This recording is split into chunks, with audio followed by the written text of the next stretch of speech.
दोस्तों, हमें हमेशा अच्छे कर्म करने चाहिए, क्योंकि हमें अपने कर्म के फल तो भोगने ही पड़ते हैं। इस जन्म में नहीं तो अगले जन्म में हमारे कर्म का फल हमें जरूर मिलता है।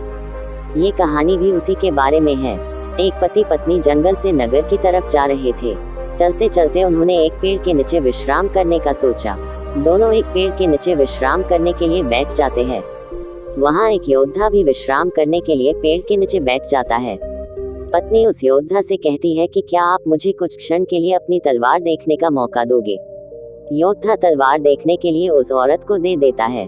औरत तलवार पकड़ते ही अपने पति का गला काट देती है और नगर की तरफ भागती है। औरत राजा से कहती है कि इस योद्धा ने मेरे पति को मार डाला।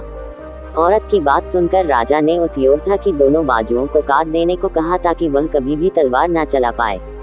योद्धा की दोनों बाजुओं को कटवाकर उसे छोड़ दिया गया। योद्धा उस पीड़ा और अपमान से इतना दुखी हो जाता है कि वो आत्महत्या करने की सोचता है।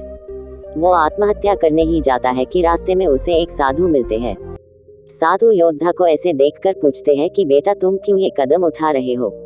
योद्धा ने साधु को पूरी बात बताई। साधु योद्धा को उसके पूर्व जन्म की कहानी सुनाते हैं। साधु बताते हैं कि पूर्व जन्म में ये औरत एक गाय थी, उसका पति कसाई था और तुम एक पहलवान थे। एक बार यह गाय कसाई से अपनी जान बचाकर भाग निकली।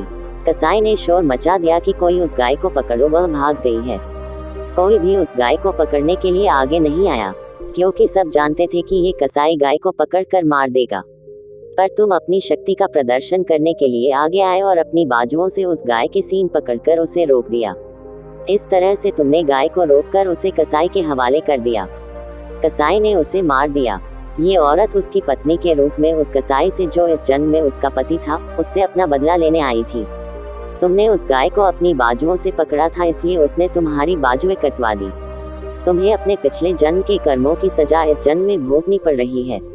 इसलिए कहते हैं कि हमें हमेशा अच्छे कर्म करने चाहिए, क्योंकि हमें अपने कर्म के फल तो भोगने ही पड़ते हैं। इस जन्म में नहीं तो अगले जन्म में हमारे कर्म का फल हमें जरूर मिलता है। अगर आपको हमारी स्टोरी अच्छी लगी हो तो अपने दोस्तों के साथ भी शेयर कीजिए और कमेंट में जरूर बताइए कि कैसी लगी हमारी स्टोरी।